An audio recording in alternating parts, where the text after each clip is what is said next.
Series in the Big Apple versus the Metropolitan. The Gophers men's and women's hoops teams hit the jackpot in the transfer portal, and we are 54 hours, 51 minutes, and 19 seconds away from the start of the National Football League draft. With all of those topics to get to, where do we start? Start? Did I say stop? Let's start with the Wheel of Topic.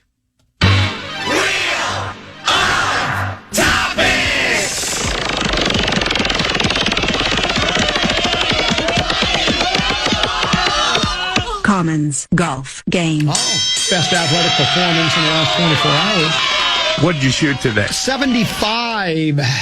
Where'd we play? Loggers Trail. Where'd you hit it on one? Right up the gut. How far from the green were you? I was actually playing 10. They were flip-flopping for maintenance. Second shot? I hit it down the left side of the fairway, so I How far from the wasn't green? dead center, but I wanted to be on the left. I don't know. I had a long way to go, so I laid up with a hybrid. Then what? I hit it short between that bunker and the green in that little grassy area there. Yeah. And my teeth, the way your teeth would chatter when you would when the Wild would play the Blackhawks, mine chatter now when I'm about to hit a pitch. That's or a testy chip. one. Well, for everything, my chipping and my pitching, and when my short game is on, that's automatic. That's not testy. But the way my short game has been this year, Craig Warrion told me to do the 32 drill. Do you know what the 32 drill is? No.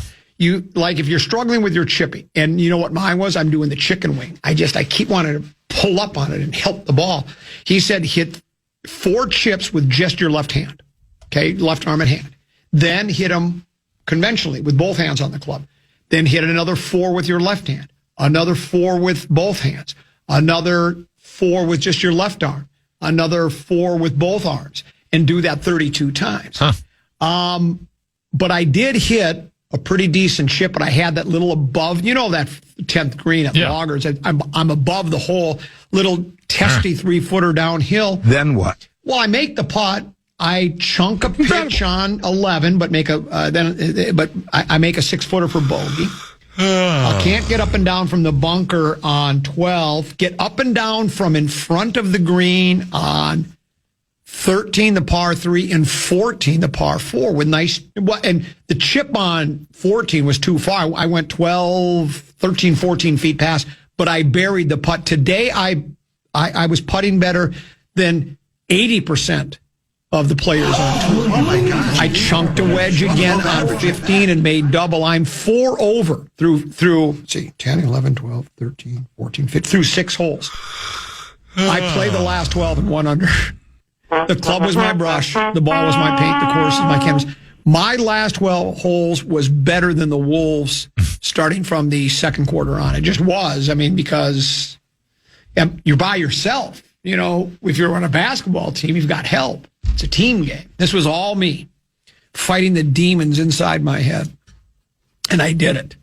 And so now I know tomorrow I could go back to 85. The temperature, I think, will be. But tomorrow I could go back. But today was just a wonderful day out on the golf course. And we'll take calls on my round. Text. Yeah, we talk calls and Talkbacks. Yep, talkbacks. That's a Talkback Tuesday. We'll do that. So if you'd like to, because it was special. And I can, if you want to, like, say, comment, tell us about your 32nd shot. I can go over each and every shot individually if you'd like me to, because I hit a lot of really good shots. Actually, I didn't hit that many good shots because I shot 75 today. And that's the worst I could have shot. I missed as many long. I made a 42-footer for birdie on 6. Is as good as the putt was, I missed a 10-footer and a 7-footer for birdies. And if I don't chunk the 2 chips, tend to be, I'm just telling you, 72 was sitting out there today. Maybe better, but I'm back. Let's do this. We'll pause. We'll come back. We'll do I don't even know if do we have any Vikings-related things, or should we just do whiff of the Wild and whiff of the Wolves and just dive right into it? We'll figure it out. We'll figure it out. We'll do that on the other side of the break. We got plenty to get to today. No Mark Rose and Arrivederci. Rome, as he's now headed toward Florence, I believe. So we'll break. We'll come back. A little Distat Lat here on the Common Man program on the Fan.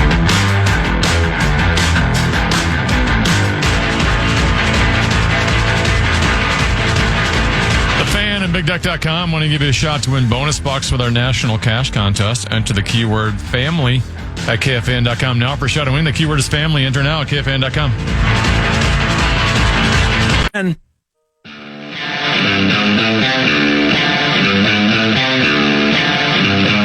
The Wolves are back in the playoffs, taking on Denver in round 1. And game 3, Thursday, April 23rd, is a must-see.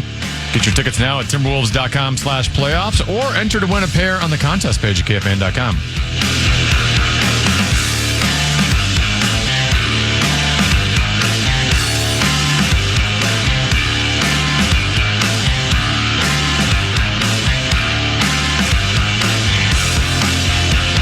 Time for Gander at Commons Golf.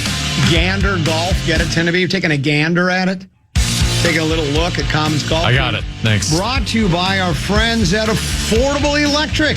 For all of your electrical needs, whatever that might be. Let's say you got one of those EVs. You need to put one of those special 240-volt chargers in your home. They can do that. They can hook you up in the garage with that. They can do outdoor lighting for your patio. They can do anything when it comes to electricity. If you have electrical needs, then you need Affordable Electric. Affordable-electric.com. Affordable-electric.com. Affordable Electric is, boy, hey, who, shockingly affordable. I really don't have any Viking stuff other than we're 54 hours, 41 minutes, and 33, 32, 31. Countdown to the draft. Is anything... You know, again, I get it. It's a wet blanket Wednesday on a throw in the towel Thursday. I know people think you just can't have any fun. I just think it's so ridiculous. We know it's Thursday. Starts at 7:00 on Thursday. No one needs to have it counted down. It's overhyping everything. But that's when it starts. Vikings have, what is it? Is it 9 picks? For now. For 9 as we go into it. It could be less. It could be more. We could trade one pick for a bunch more. We could trade our first for 4 7s, which wouldn't surprise us with this franchise. Or we could trade for more. We could trade for less. We'll just see how it goes. I think most of the Vikings news for today is stemming off of those pressers that we aired on the show yesterday. Specifically, Justin Jefferson's gotten some national pub for his comments regarding Kyle Murphy and J.J. McCarthy. Well, what did he say? No, I don't think he said anything that was... Yeah.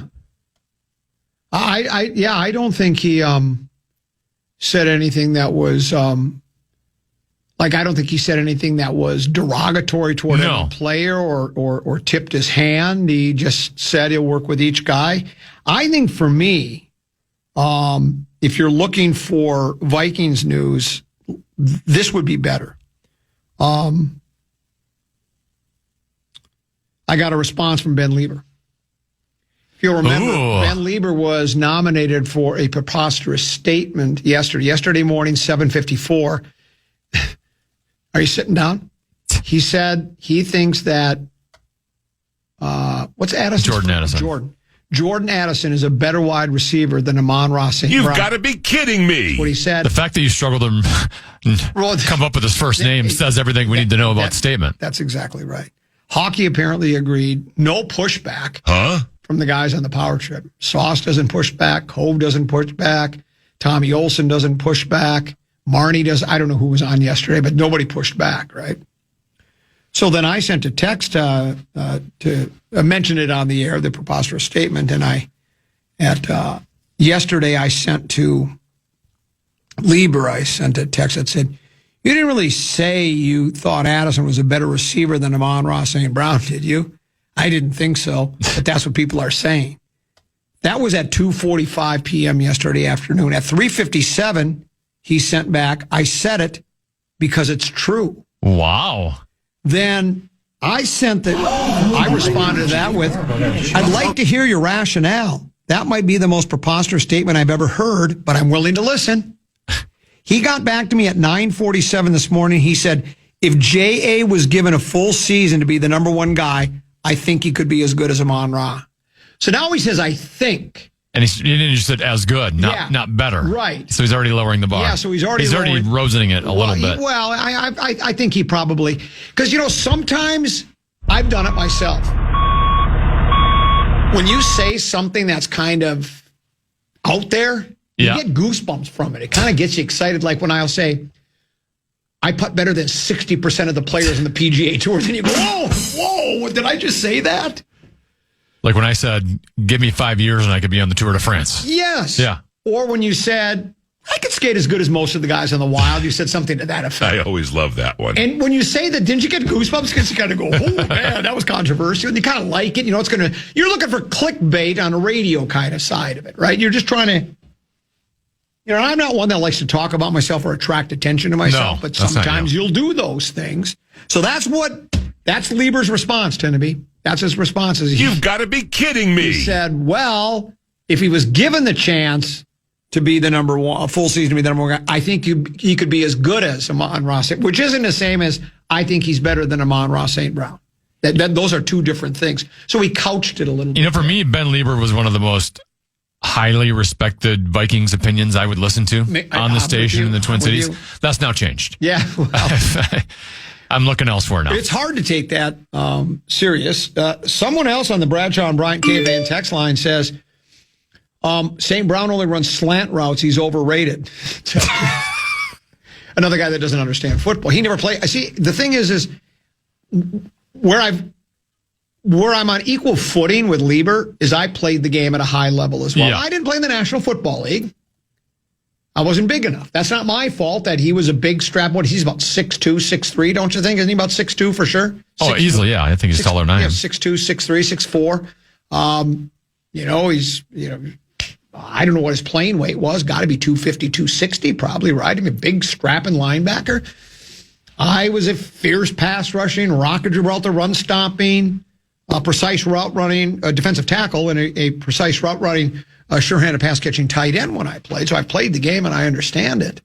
And St. Brown is not overrated. Can I give you Amon-Ra St. Brown's stats the last 4 years? Sure. All of them Pro Bowl years, by the way. 2020. He made the Pro Bowl? 4 straight years. Oh, yeah. Must be overrated. 2022, 106 catches, 1,161 yards, 6 touchdowns. 2023, 119 catches, 1,515 yards, 10 tutties. 2024, 115 catches, 1,263 yards, 12 tutties. Last year, 117 catches, 1,401 yards, 11 tutties. Pretty good for a guy who can only run slants. Yeah, and he's the best slant runner I've ever seen. Yeah, he's overrated. Though he's been selected to Pro Bowls 4 years in a row. So I guess his peers in the media. Well, not to mention 2 of those years he was Associated Press first team. So, in other words, what I would like to say to the text messenger from the 952, leave the football analysis to the guys that understand it, the guys that are hired to talk sports is your whole life. We see it clearly. This one says, Cove seems surprised at Leber's take, but Leber immediately said how he thought Amon-Ra is a very, very good player. Well, yeah. I mean, he's been in the Pro Bowl 4 years in a row. If that doesn't mean you're a really good player, I don't know what does. Here's another comment. Here's a simple way to see Leber is wrong. The Lions offense would not go well with Addison as their do-it-all number one. And the Vikings would be off the charts adding Amon-Ra. Clearly not even close. And they would. Imagine if you had Amon-Ra and Justin Jefferson on the same club. Is 9 still our quarterback, or 9 would be a Pro Bowler? All he's got to do is throw it in their general direction. That would be the hardest part for him. But once he's able to, much like, here's what 9 needs to do. He needs to turn his career into the age of Aquarius. When the moon is in the 7th house and Jupiter aligns with Mars, he needs his feet and his eyes to align like Jupiter and Mars. Yes. That's what he needs. Once he can figure that out, he will be okay. Here's another. Look at his yards per route. He's overrated. Do people not understand how football works? It's moving the chains.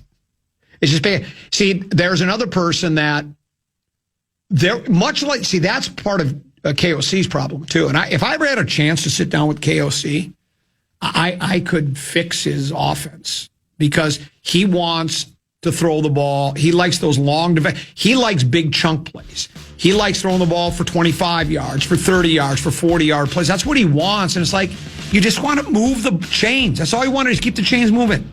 10 yards here, 8 yards there, then 12 yards there. Just move the ball up and down the field. He had 1,400 yards last year. Yeah. His yards per route can't be that bad. No, and it's like when you drop back to pass, especially when you have a quarterback like Goff, okay? Goff's statuesque. He's got to get rid of the ball in 2.5 seconds. He has to. He's going to get sacked. He comes back, boom, boom, boom. That quick rhythmic throwing, that's what makes an offense really, really good. That's what I love. I'd rather see that than a quarterback back in the pocket praying, closing your eyes, hoping the left tackle can hold off the blindside rusher for 3 seconds. It's preposterous. So let's do this. Let's take a break.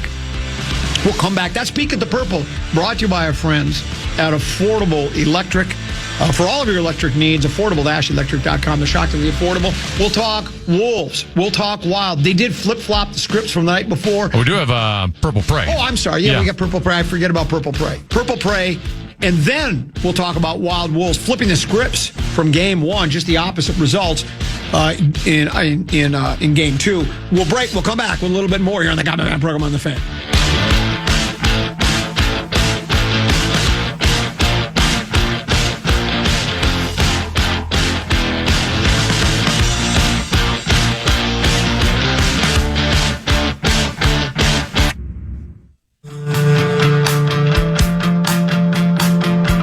It's a Timberwolves Talkback Tuesday playoff edition. Use the Talkback feature on the iHeartRadio app and sound off on what the Wolves need to do to win Game 3. Winners chosen every hour for Game 3 tickets. Details at KFAN.com. Keyword contest.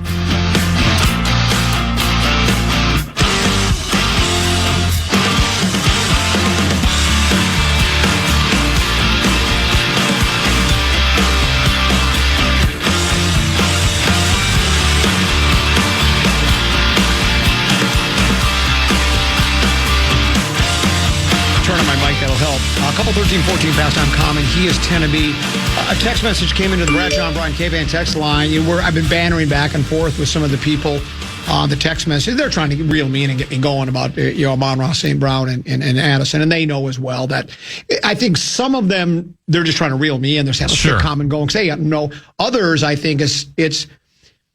And sports fans are this way. They're always envious and jealous of the competition, particularly if it's interdivision. And so they just wish they had Amon-Ra St. Brown in their team, but they're stuck with Addison. So then they try to make a case for Addison being a better wide receiver.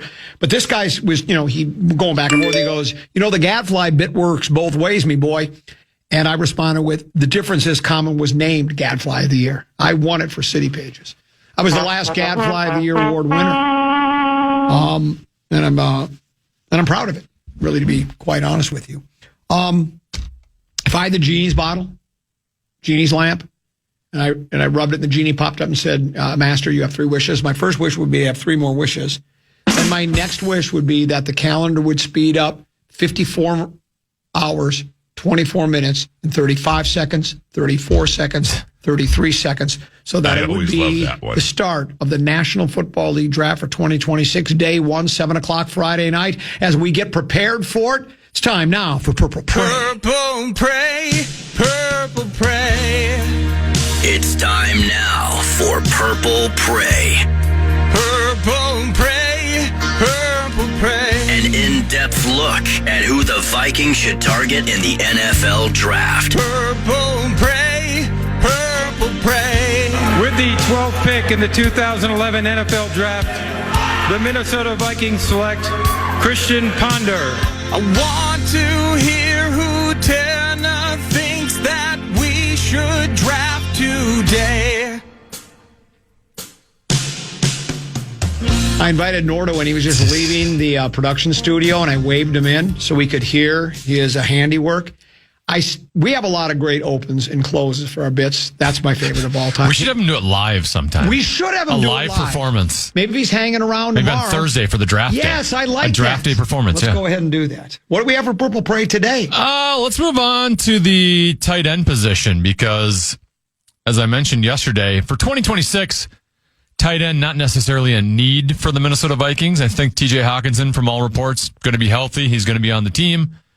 Probably still has something left in the tank, but even though he technically has 2 years left on his contract, he really doesn't have 2 years left on his contract because the next 2 years are void years. and he will be 30 years old next year.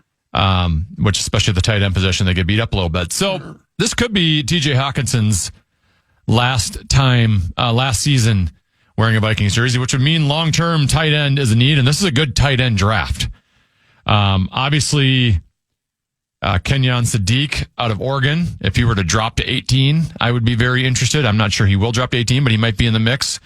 I also like Eli Stowers out of Vanderbilt, but today, I would like, assuming from a value standpoint, second or third round, you can get this guy. Nice trick. Flea flicker. They're going to throw it. A man's wide open. This has got to go. And it does. Down to the 15, the 10. Max Clare finally brought down at the 7. Are you familiar with the name Max Clare, Colin? You know, I'm not. No. His baby brother, Peter. Because he went to the Ohio State University. Or at least he did for 1 year. He went to Purdue his first 2 years. Then he transferred to Ohio State. And, he kind of had his breakout season at Purdue in 2024. Transferred to Columbus last year. Numbers weren't as good, but a lot of that is just because there's a lot of mouths to feed at Ohio State, including another first rounder that's going to be drafted as a wide receiver this year. And there's another wide receiver there that's not even in the draft yet that might be better than all of them.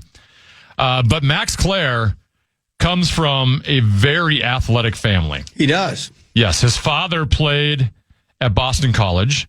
His younger brother... Rosen's obviously watched, and then because Rosen's focused on Boston College sports. His younger brother, Luke, is a rising sophomore tight end at Purdue. His cousin, Alex Maxwell, played wide receiver at Purdue. He also has several other relatives that have played college football, including his grandfather, who played at Virginia Tech. One of his uncles played at Indiana. He had another uncle that played defensive line at Georgia Tech. He has two cousins, Lauren Clare and Alex Clare, who played college basketball at Mercyhurst and Allegheny. And then he has another, Leo Maxwell, who is currently on the track team at Purdue. That's a heck of an athletic family right there. He was first team All Big Ten this past season at Ohio State. The year before, he was third team All Big Ten and led Purdue in receiving. Here's what I like about Max Clare. I mentioned he has the athletic traits that you want in a tight end. Athletic in his releases, quickly enters routes. He's got swift, long strides that eats up grass on seams and crossers. He's able to throttle down and make sharp, fluid cuts as both a route runner and a ball carrier. He shows a basic understanding of how to sell defenders with his hips and his eyes. He tracks the ball naturally. He makes adjustments to snare mid-stride. And he's also not afraid to drop his pads and finish strong when the sticks are inside. That's something we had issues with Kyle Rudolph, and something you've criticized TJ Hawkinson. He'll go get those extra yard or two and bowl over some guys. He's also a competitive blocker. And NFL scouts say that he works very hard behind the scenes. He weighed just 215 pounds when he got to college. Now he's at 246. Got you. 6'4" and 3/8 inches. Max Clare, tight end, Ohio State, probably going to go in the second or third round. Day 2 pick. And you know what? We have a song we can play now. Gilbert O'Sullivan, Claire, the moment I met you, I swear. We could play that. I don't know that song. It's kind of cheesy. So there you go. Purple pray, purple pray. Mike from Chaska says this is one of the best songs ever produced. I agree. Purple pray, purple pray. No, what do they call that? Voice tuning? What do they call that thing? Auto-tune? There's no auto-tune here. None. This is just pure talent from Nordo. It's pure as the driven snow, this voice. Listen. Here we go. Goosebumps. I want to hear who Tanner thinks that we should draft today. Here's what I'll say about tight end. Do you know what Alec Lewis, who writes for The Athletic, he's beat writer for The Athletic for the Minnesota Vikings. He did his final mock draft, all 7 rounds. Yep. He has the Vikings with the 18th pick overall, taking Kenyon Sadiq, tight end out of Oregon. Tanner B? I would not be opposed to that. So if pick 18, the Minnesota Vikings are on the clock, and Sadiq was still there, would you select him? There's a couple guys that I potentially like in that range. I think Sadiq is the most realistic to drop to 18. He's kind of thought to be in the teens somewhere. Okay. But he's a just freakish athlete. Still young, too. He's only 21 years old. He just played 3 years at Oregon. He was on the freaks list. Okay. So a lot of times, at least in the fantasy football world, when you're projecting tight ends, athleticism trumps everything, more so than other positions.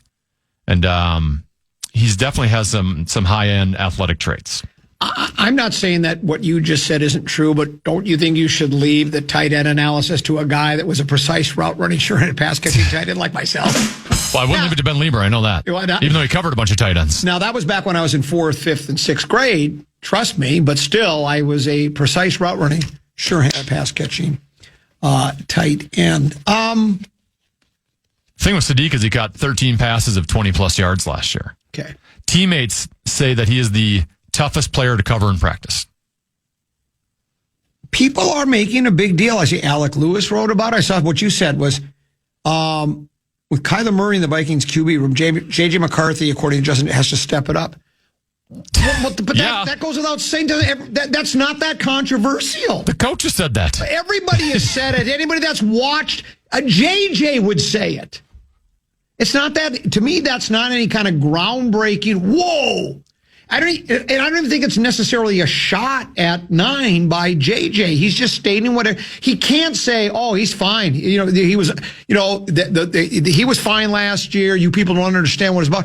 Everybody that watched saw what the issues were, and they've seen what the issues are. And so, matter of fact, I thought Jefferson was actually kind of kind, right? I mean, he could have just said what most of us are thinking. Well, they got Kyler Murray because he's going to be the starting quarterback for us next year. I mean, that he's going to start, and that's all there is to it. He was as nice to JJ as he could have been. So I don't know where this like, boy, that's headline news. But I guess but it's everything the head coach has said. Exactly. When they signed him, when they signed Kyler Murray, we want competition in our room. And I guess because it's Jets, it makes news because he's if not the best wide receiver in pro football.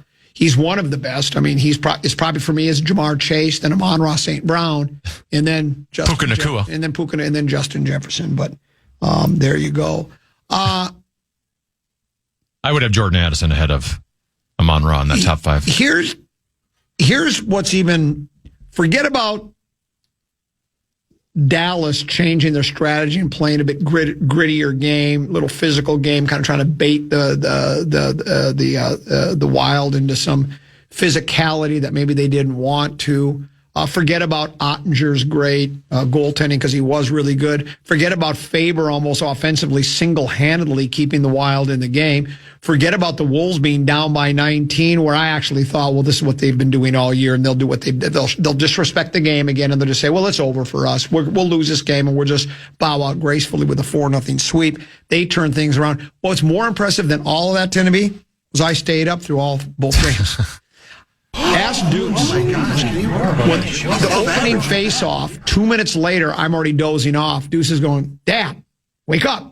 I was dozing, but I somehow was able to dig down deep. I watched the entire Wild game. I will say this. I was going to say, how did you handle the programming predicament with them basically going at the same time? Back and forth.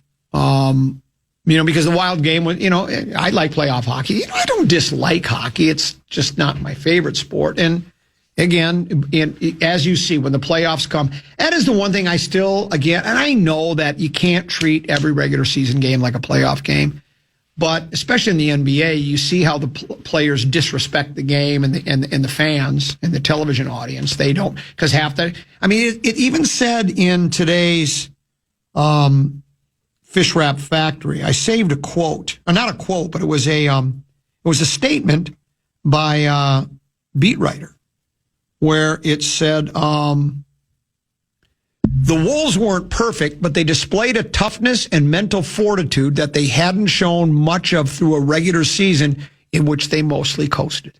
Which is what I've been saying all year, but I had pushback from people telling me, you're wrong, you don't watch the games, how do you know? I don't need to watch the games. I listen to the comments from the players and the coaches, and then you talk to people and read things, and I fully expected them to do that last night once they got down by 19. To just, well, you know what, it's just, because why would I expect any different? Well, what would lead me to believe that they would try any harder once they got down by 19 is to try any harder once they were down by 19 than they tried before they got down by 19. If that makes any sense. But they did. They turned things around. They flip-flopped the quarters. I think, was it 25? No, I think the Wolves were outscored like 35-19 in the first quarter. Then they outscored the Nuggets 35-19 in the second quarter. It was tied at the half, and it took one of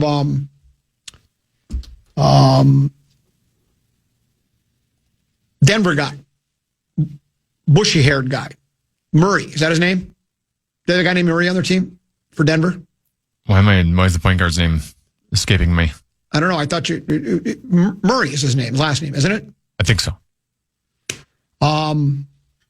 That's right. You're the basketball, or you're the hockey community rather than the basketball. His name is just escaping me right now, just like he's escaping you. Well, yeah, but that's with me all the time. I can picture him. Yeah, well, I'm going to find his name before I go any further. Jamal Murray. So I knew it was a J. So Jamal Murray hit like a half-court shot at the buzzer to end the first half to tie it. I think it was at 66. But the second half was so much better. I mean, Ant, we talked about Ant after game one. He played pretty well in game one, but his knee, you can see that he's favoring that knee. There is an issue there, and he was favoring it again last night, but he played through it. He gutted it out. He was really, really good again last night. I think he had 30 points. DiVincenzo was really good. He was, I didn't realize what his plus minus was because I don't pay that close attention to it, but esteemed columnist, Fish Wrap Factory West Side, Jim Suhan, his basic entire column was about DiVincenzo's performance last night. He was a plus 20 last night. When you're a plus 20, you're doing a lot of things right on the offensive and defensive ends of the floor. He hit a big three late in the game to put them up by 4. That kind of secured the game for them. Seems like every open three he hits. Yeah, and that pretty much secured the game for locked it up for the Wolves. Rudy was really good. Yes. Rudy gets a lot of heat, especially from Shaq. Shaq continues to beat up on Rudy. I think a little bit of it's, envy and jealousy from the point that Shaq never made the kind of money Rudy did, right? I mean, Shaq made great money, but the money's gotten so much better since Shaq and those guys retired, right? And Shaq talked about, I've heard Shaq talk about how, I can't move my neck a certain way because of the way I gave everything I had. And sometimes there's this idea that Gobert doesn't do that. He's not that big physical, sure, big man on the inside, but he's a terrific defensive player. And he was really good last night. He held Joker to like 1 for 8 shooting in the second half, or maybe it was the fourth quarter. He was just really, really good. He was really good in game one. He's been and he was good. Two of the best games I've seen him play. And Randall was really good last night. And if you remember Randall in game one, he was good for one half, bad for he wasn't very good in the first half, bad in the second half, but he played really well last night. And I was pleasantly surprised that they were able to come back from 19 down. I really thought they would. I doubted the club. I will fully admit it, because I thought when you've been playing that way all season long, as you heard, as was stated by Chris Hine, who's the beat writer for the Wolves for the Fish Wrap Factory West Side, that they basically showed zero respect for the game throughout the entire year, but they did it last night. The big headline is what McDaniel said after the game.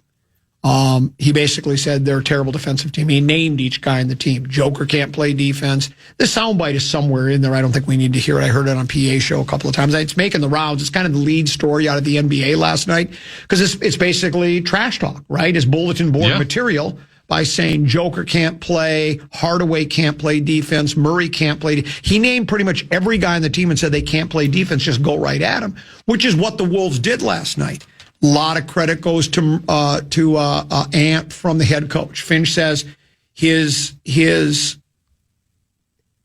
what he says during the game and on the bench, when he knows when to push guys, he knows when to encourage guys. He's getting better and better at that. That would apparently was an important facet of last night's game.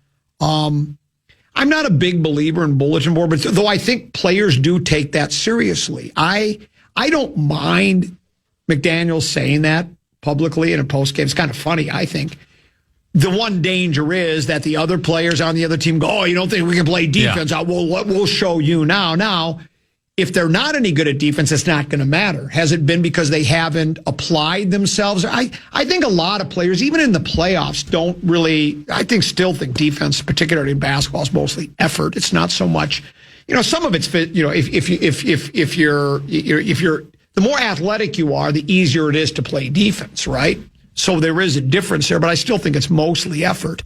But Which is why I don't like poking the bear on it. Yeah, I don't either. But and we'll see if that makes any difference. We'll find out if Denver plays any better defensively. Because last night it did seem. I also don't know if Jade McDaniels is good enough offensively to be making comments like that. And so I don't.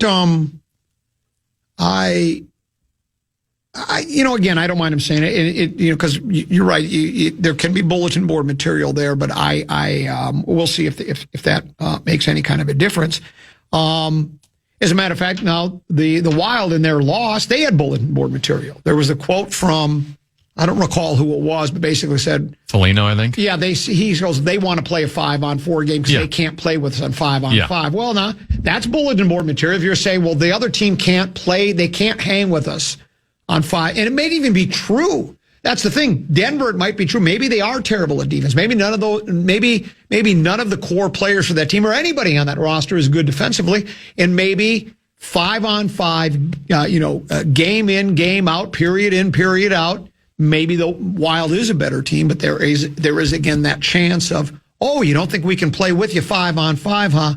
Well, we'll show you. They had 2 power play goals last night, Dallas, right? And the Wild one was an empty netter, but and the Wild were 0 for 4 on the power play last night. Faber he can flat out. That was a really good performance by him. That first goal he made was spectacular. He's got a ton of talent, and everybody knows that. But he kind of kept him in the game. Ottinger was brilliant. The one glove save he made on who was it was point he had a couple blank. glove saves. He had Boldy twice, and one was on the breakaway. Not to say that, I don't know who their second goalie is. Not to say another goalie couldn't have made those same saves, but Ottinger, it seemed to me,